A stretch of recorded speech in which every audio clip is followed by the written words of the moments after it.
Så varmt välkomna till Se människan-scenen, och nu ska vi höra ett samtal med... Nu lämnade jag ju kortet här. Ska vi uttala ditt ord, your name. Chigozi Obioma pratar om sin bok Vägen till det nya landet med Elisabeth Hjorth, som är författare och professor i litterär gestaltning vid Göteborgs universitet. Varmt välkomna. Very welcome. Tack. Thank you. Hi, and how wonderful to have you here, Chigozie Obioma. For those who don't know you, you are a writer from Nigeria, but you also live in the United States, and you are a professor in creative writing and English at the University of Georgia, right? And your books have been translated into 30 languages, and you have just recently been nominated to, shortlisted for the Nigerian Prize for Literature, and you have been nominated to the Booker Prize twice. So you see, we are in a very good company. And your novels are available in Swedish, Fiskarmännen, Minoritetsorkestern, and your latest book, Vägen till det nya landet, The Road to the Country. And it's translated by Nils Wadström. So, and we have a plan. I will do the prayers and you will preach. I love that. Thank you for coming. This is a war novel. It's also a story about friendship and love. It's a mix of real and the mystical or mythical, and it's a fantastic novel. And the setting is the civil war in Nigeria. Between 1967 and 1970. In Sweden, it's known as the Biafra-kriget. And it began when the eastern province in Nigeria declared independence, and then this devastating war and famine started. But you have previously written about sibling relations and about passionate love in Nigeria. How come you wanted to write a novel about this war? Well, I think something you said about what the war is called in Swedish is something that I have to speak to first, because it's odd to think about it, but Sweden was actually very important in the war, because there were a lot of humanitarian resources that came from here, and even human resources. There were some Reverend fathers, I think, from here, who went to Nigeria. In fact, I have that in the novel, some of them. And but the food, the white fish thing, the cod, right? Is that what it's called? Was what kept a lot of people alive, and it came from here and Norway and whatnot. So it's in some ways the war was, at the time, at least, familiar to Swedish people. Very much. Okay, so in 1993, I was very young, and for the first time, because I grew up in a city, in the west of Nigeria. For the first time, we went to the east. Mm-hmm. There was a sort of a constitutional crisis that happened in Nigeria. So because there was an election, and at the time we had a dictator as president. So he didn't like the results of the election because his friend lost. Mm. So he annulled it. And so there was the fear that there were going to be riots and stuff like that. So my family went in the 9th to the east. So it was the first time, I was only 7 years old, that we got to a village. And so the following morning, relatives were coming to say hello to us. And, I was a very observant kid. At the time, perhaps I'd become a writer, I don't know. But I could observe things. And I noticed that most of the people were different from what I was used to. Mm-hmm. Many of them had deformities. One man had just no limbs. You know, he was on a wheelchair. And I just asked my mom at the time, I'm like, why are these people like this? And the answer she gave me was something I couldn't forget. She said it was the war. You know, so that curiosity at the time, what is this thing that, you know, caused these people to become like this? So it was in my consciousness as I grew, I just began to delve. In fact, at some point, I became obsessed with trying to understand what happened, because I was born in 1986, and the war ended in 1970. So 16 years before I was born, so I never witnessed it. And if we just dive into the story, the main character is Kunle, and he's like a bit like your own story. He's raised in Akur in the west, and his mother is from the eastern part. And he's drawn into the war as a combatant, even though he's not convinced separatist or anything like that. And I just thought that, is it typical of literature, or is it typical of life that something that unlikely happens, that you go to war without cause? Yeah, so I mean, I've always been interested in people who get drawn into things that they don't belong to. So he fights a war that is not his own. Usually, in fact, in the novel, most of his comrades were convinced they had ideological and political reasons to be fighting in the war. But how about this guy who was just on his own and, you know, finds himself drafted into this war? He's not even from there. It was actually in some ways inspired by a story I heard of a guy, a real life, you know. He was a truck driver at the beginning of the war, and he had been, his job was to move like food material, you know, from the west to the east. And so one day he's about to go to the east, and they tell him, well, the east is a new country now, you can't go there. And he's like, what are you talking about? I drive there all the time. So he goes anyway.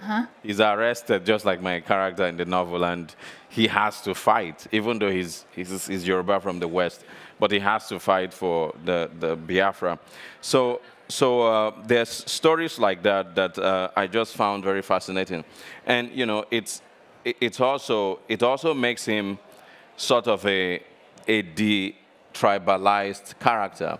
Because I wanted because, you know, if I had somebody who is from you know, the east, some people will say, because the Biafran war is a very sensitive topic in Nigeria. Some people will say, well, he's trying to glorify the Biafran cause. But this guy is from the west, and he fights in this. So I thought it was a fascinating dynamic. Really? Yeah. And it's also, because it's another layer to this story, the novel also takes place in a seer's vision 20 years before the war actually takes place. So would you tell us something about time in this novel? I mean, how did you decide to create the story like this narrative? See, I've always said across all my work that, you know, if I have to write the novel, if I have to engage with the novel as a form, then I should make it novel, which is to make it new. And, you know, I believe that we should try something original with the novel form each time we engage with it. So across all three books, there's always, I try to have an original structure of some kind. I would say that I'm, in fact, allergic to telling a story in a traditional way, you know. So in this case, the structure which you've just described. So the war takes place between 1967 to 1970, but the entire story is received in a sort of a trance vision. In one night in 1947. That is 20 years before it actually takes place.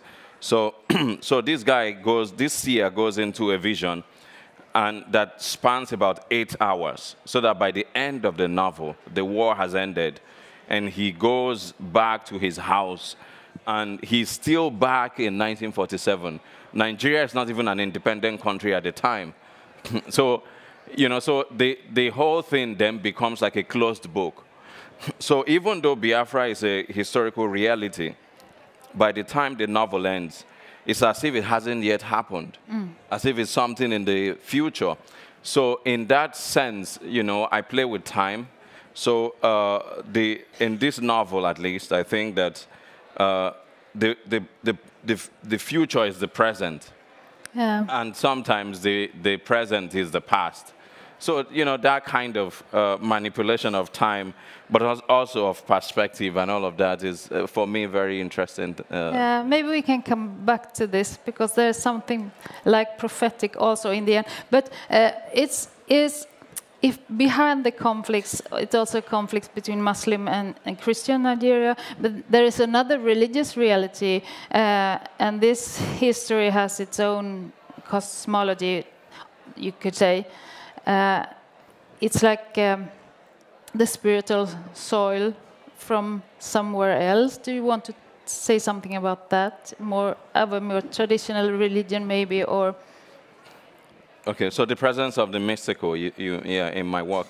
Yeah, so, you know, I always say that I don't know how to accept realism as it is, you know, written in the typical, let's say, Western novel or British novel, for instance, because my conception of the world is that, you know, there's much, what we do is governed as much by what we can see as it is by what is seen. There is always a sort of a mystical dimension to life, you know, for me at least. I don't accept that we just exist in the physical reality alone, you know, and so that finds expression in my work, you know. I've never written anything that is magical realism or anything like that. You don't see like fantastical or supernatural events, but what you see is that in the subterranean or beneath the veil of some kind, there is some sort of metaphysical action that is happening. It's been so across all three novels. In The Fisherman, for instance, there's a prophecy that is made, and it looms over this family, and their destiny is informed by that spoken word. In the second novel, you know, there's a character who is living his life, but his story is being told in the heavenlies by a spirit being, a spirit that is supposed to ensoul him. And here you have Kunle, who is a Biafran soldier fighting in 1967 to 1970. But he's been watched by somebody 20 years before that time. In fact, there's a moment in the novel, not to give anything away, because, you know, I can see these wonderful faces. Everybody's going to buy. How many copies did they get? 10 copies each of the book. So, but it's fascinating, because I think you all can understand that it's like an adventure to dive into those stories. Yes. So you're being watched 20 years before, you know. And there's a moment in the novel where the seer, who is in 1947, speaks, and this guy hears it 20 years into the future. So that's the kind of thing that I feel like, for me, can happen. You know, you can call me superstitious or something like that, but I truly believe that there is more to what we can see. So in my work, there's always that presence of what I call mystical realism, or the mystical, or the not the supernatural, but more like the metaphysical. Okay, so let's be a bit more concrete. So, apart from Kunle and his brother Tunde, who is important for the story, there are a number of other memorable characters. There is the poet, Felix, the cola nut chewing boob, and Farah with his rosary and prayer book. And what kind of friendship develops between those soldiers under these circumstances? I mean, when you find yourself in a situation where it's a question of survival or some sort of depressed form of living conditions, you find that people have to depend. There's a higher level of dependency on the other. You know, I don't follow Western philosophy that much, but one of the things I like about Western philosophy writ large is the idea of ethics. So, you know, the fundamental presupposition is that you know that Elisabeth exists, the ego, right? So ethics begins when you begin to wonder what else is there, you know, the other. So right. Ethics really is the relationship between you and the other. So society is formed by that. So we need to live with other people. So how do we relate with them? So now imagine a situation where the conditions of stability are removed. I think that in those conditions, yes, people can devolve into all kinds of evil. Like, you know, you have The Lord of the Flies, for instance, by William Golding, who does that. But sometimes it forces people to become less selfish. You know, that's why you see in the military, brotherhoods form very close-knit relationships. Because, see, if I depend on you to survive, then I have to like you. I have to, you know, be friends with you. I can't hate you, and then you are, you know, trying to help me shoot the enemy. So that's what that bond, I think, is integral to the novel for this very reason. Mm. Yeah. I mean, in some aspects, it's really a very realistic novel because you describe the chaos and the horror of war, and there are a lot of images of violence, dying, dead bodies, and the body's reactions. But it's also about what war does to the senses and the consciousness, and like it's about the deformation, really, of a human being. So how long did you have to work with this to get there? Yeah, I mean, the thing about that, what you just described, is that what moves me the most about this project is that this actually happened. Mm. So this is historical fiction. I didn't invent very much here other than the structure. So the battles are real. They're really what happened to people. You know, it's a stereotype that people often say that wars can be asymmetrical. Yeah. You know, you look at the Ukraine-Russia war, for instance. You know, sometimes it is, at least in terms of population, Russia can throw like millions of people into the battle. But the Nigerian-Biafra war was asymmetrical in the truest form of the word. Mm. In terms of equipment, for instance, you know, as I depict in the novel, you will find a unit, let's say a company of 70 men and women, but they have only 40 rifles. So 1 rifle to 2 men, and very limited ammunition, sometimes 10 bullets a day. And who are they facing? Mm. A well-formed formation with tanks, artillery, air support. So what you find happening is they were getting massacred, really. Yeah. So, you know, there were times when, and this is, you know, I only just drew these things out in detail. That was the reality.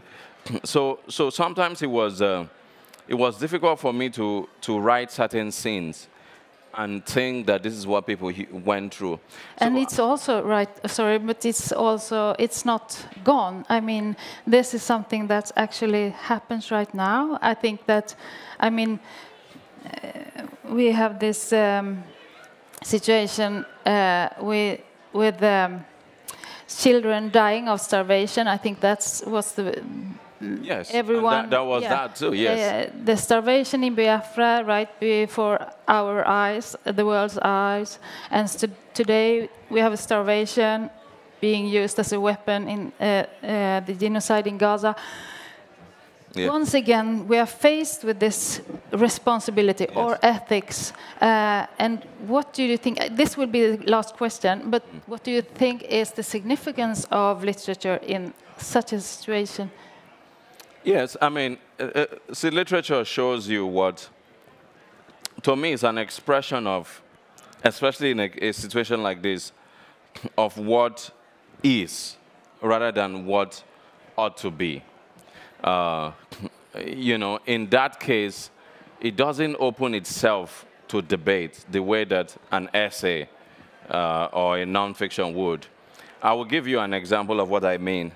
So, you know, and this is a stark example. So suppose that, you know, somebody comes to me and tells me, you know, racism is a good thing. I think that, you know, there should be racism everywhere.